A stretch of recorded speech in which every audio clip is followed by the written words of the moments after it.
Prime minister ने 1 साल पहले ऐलान किया था कि वो बोरिस जॉनसन से बात करेंगे, खुद लंदन जाएंगे, हर मुमकिन कोशिश करेंगे मियां नवाज शरीफ को वापस लाने की। क्या क्या कानूनी ऑप्शंस उनके पास मौजूद थे?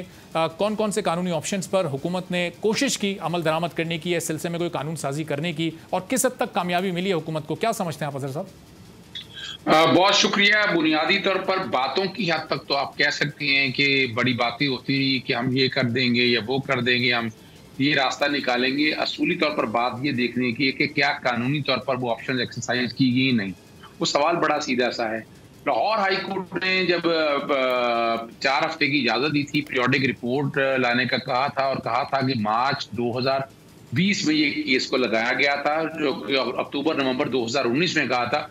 उस केस को ही आज तक ना लगाने की कोशिश की, ना हालात और वाकयात बनाने की कोशिश की। फिर दूसरी मेन रीजन है बीमारी की बेस बनाई, इसमें कोई शक नहीं है, कख नहीं है कि डॉक्टर्स मिले हुए थे उनके साथ, किसी वक्त तहकीक हुई, सामने आ जाएगा। तो क्या हमने वो जो बातें होती रही, अगर ये मान भी लिया जाए, तो क्या हमने कोई इंक्वायरी और इन्वेस्टिगेशन करके उन डॉक्टरों को कानून के दायरे में लेके आया? वो भी सवाल है। नहीं। फिर हम आ जाते हैं हुकूमत बरतानिया के हवालगी के हवाले से। एक पॉजिटिव कोशिश उन्होंने ये की। अजहर साहब, क्या इतने वसूख से कहा जा सकता है अभी, जब तक ये साबित ना हो जाए कि डॉक्टर्स मिले हुए थे? चूंकि उसमें तो हुकूमती डॉक्टर्स भी शामिल थे, डॉक्टर यास्मीन राशिद, डॉक्टर फैसल सुल्तान, उन्होंने खुद विजिट किया था नवाज शरीफ को, उनकी हालत को देखा था, रिपोर्ट्स को चेक किया था। देखिए जहां तक डॉक्टर यास्मीन राशिद का काम है, वो एक वजीर हैं, फैसल सुल्तान है, वो एक कंसल्टेंट के तौर पर तो आए नहीं थे, जो बोर्ड का हिस्सा थे। सवाल थे बोर्ड के हवाले से। जो कानूनी तौर पर हमें देखने वाली बात है, वो बोर्ड के हवाले से बात है। अब आती है अगली बात की तरफ। मिसाल यानी नवाज शरीफ की पीरियोडिक रिपोर्ट्स जानी थी लाहौर हाई कोर्ट के अंदर, वो नहीं आ सकी। उनकी बेल अल अजीजिया के अंदर एक्सटेंड होनी थी मेडिकल ग्राउंड्स के ऊपर, वो मेडिकल रिपोर्ट्स ना ले सकी और बेल एक्सटेंड नहीं हुई और बेल खारिज हो गई। इंग्लैंड के अंदर वो वहां पर मौजूद थे, मेडिकल बुनियादों पर गए थे, लेकिन हमने देखा कोई मेडिकल रिपोर्ट्स या ऐसी कोई चीज सामने नहीं आई। और उनको कोविड की वजह से, अमूमन होता है जब मल्टीपल वीजा आपका हो, मेरा भी 5 साल का मल्टीपल वीजा है, तो 6 महीने बाद आपको एग्जिट होकर दोबारा फिर आना होता है। तो यहाँ चूंकि वो अप्लाई करते रहे कि वो कोविड के हालात है, उनकी वजह से ना मिल सका। अब उनका जो वीजा मेन जो रिजेक्ट हुआ है, वो एक्सटेंशन की वजह से नहीं है कि वो अमूमन अप्लाई किया। जो मेन रीजन बनी कि इनका जो पासपोर्ट है, जो लैंडिंग डॉक्यूमेंट है सिटीजनशिप के हवाले से, वो रिन्यू नहीं किया। अब वो रिन्यू गवर्नमेंट ने नहीं किया। जब आप स्टेटलेस हो गए हैं, स्टेट है नहीं, तो वीजा एक्सटेंड नहीं हो सकता। और उस वीजे को एक्सटेंड लेने के बाद तरीकाकार यही है कि जब होम ऑफिस रिजेक्ट करता है, तो फर्स्ट ईयर ट्राइब्यूनल है, वो ट्राइब्यूनल इस मामले को देखता है, 6 महीने से 1 साल लगाता है। उसके बाद उससे हायर ट्राइब्यूनल में जाती है, और तकरीबन वो 5-6 महीने या साल का टाइम वो लेता है। फिर जुडिशियल रिव्यू भी है। तो जब तक नवाज शरीफ वहां पर मौजूद है, उनको जब तक उनकी फर्स्ट ईयर की अपील रिजेक्ट नहीं होती, उन्होंने निकाला नहीं जा सकता। ये एक अलहदा बात है कि अगर वो एक दफा इंग्लैंड से निकल गए, फॉर वहां से वो निकलते हैं, वो अमेरिका की यात्रा की जाती है, अभी कुछ टाइम ऐसा मियां साहब वहां गुजार सकते हैं और उस दौरान कानूनी तौर पर भी अपनी तैयारी कर सकते हैं कि किस तरह से अपने केस को मजीद मजबूत कर सकें वहाँ रहने के लिए। तो इफ्तिखार साहब, ये इफ्तिखार साहब की तरफ से आते हैं। इफ्तिखार साहब, मियां साहब को अब क्या करना चाहिए? वापस इस वक्त आना चाहिए, नहीं आना चाहिए? और अगर वापस नहीं आते तो जो उनका एक सियासी मज़ाहमती बयानिया है, उसको कहीं पहुँचेगा या नहीं पहुँचेगा? क्या समझते हैं आप? जितने सालों से वो गए हैं, क्या उनके बयानी में कोई फ़र्क आया? क्या उनकी पार्टी टूट गई है? सारे जो MNA हैं पार्टी छोड़ गए हैं, 166 MP पंजाब से भाग गए।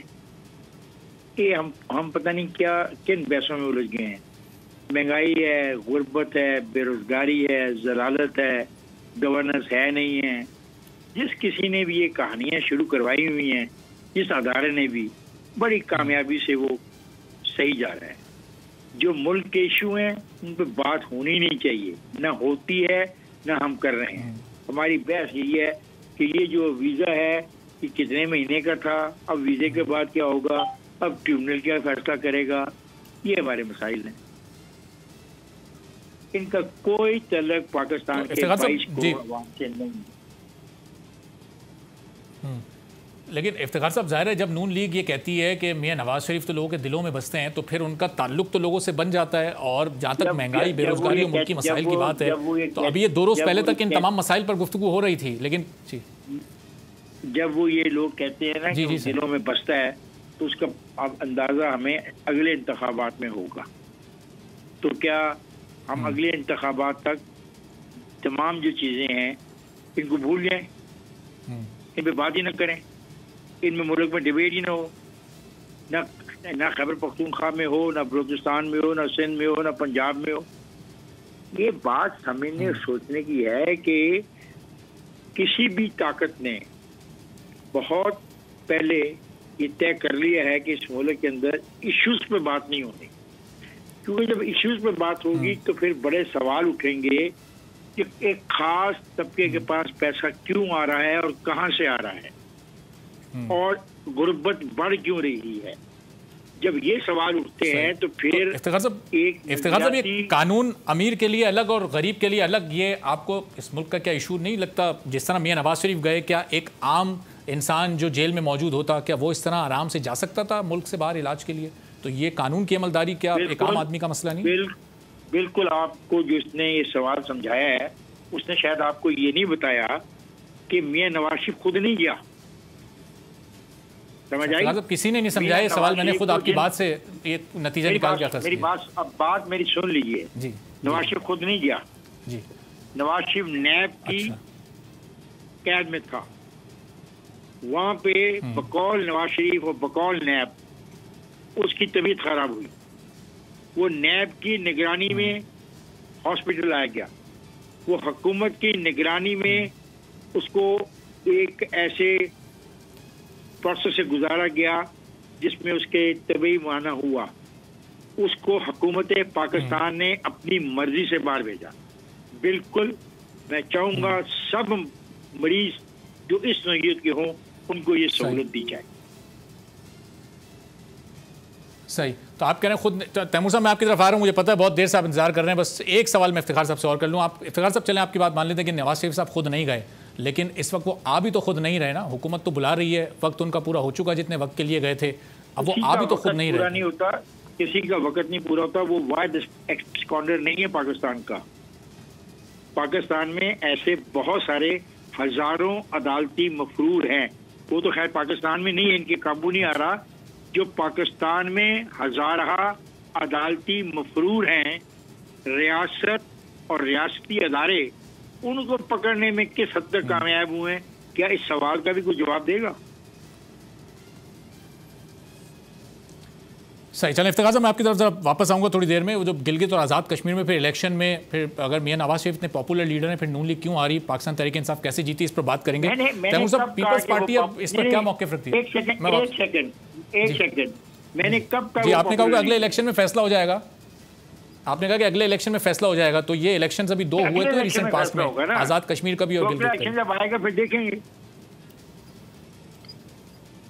तो ये इन इलेक्शंस के जो नतीजे हैं उनको उसकी बुनियाद पर आप पॉपुलैरिटी का नहीं फैसला कर सकते, नतीजा नहीं निकाल सकते? उन इलेक्शंस के अंदर भी दो चीजें जो जाननी चाहिए, बतौर आप स्टूडेंट हैं इस जर्नलिज्म के, देखना ये है कि वहाँ पे कितने वोट लिए और क्या हुआ। एक प्रॉब्लम जो हमारे मुल्क में है, जिसको हमने जमहूरियत जो ली है वो बरतानिया से ली है, जिसके 51 वोट होते हैं वो क्रॉस करके जीत जाता है, जिसके 49 वोट्स होते हैं वो हार जाता है। यही राइज है इस वक्त जमहूरियत दुनिया के अंदर, और यही राइज है जमहूरियत पाकिस्तान में। हम इसी की बुनियाद पे फैसले करते हैं कि कौन पॉपुलर है कौन पॉपुलर नहीं है। अब देखा जाए कि popular vote Pakistan Peoples Party और पाकिस्तान मुस्लिम लीग नून को जो गिलगित बल्तिस्तान में वोट मिले, क्या वो वोट उन वोटों से कम थे जो जीतने वाले ने लिए? मेरा जवाब है कि शायद इतने कम नहीं।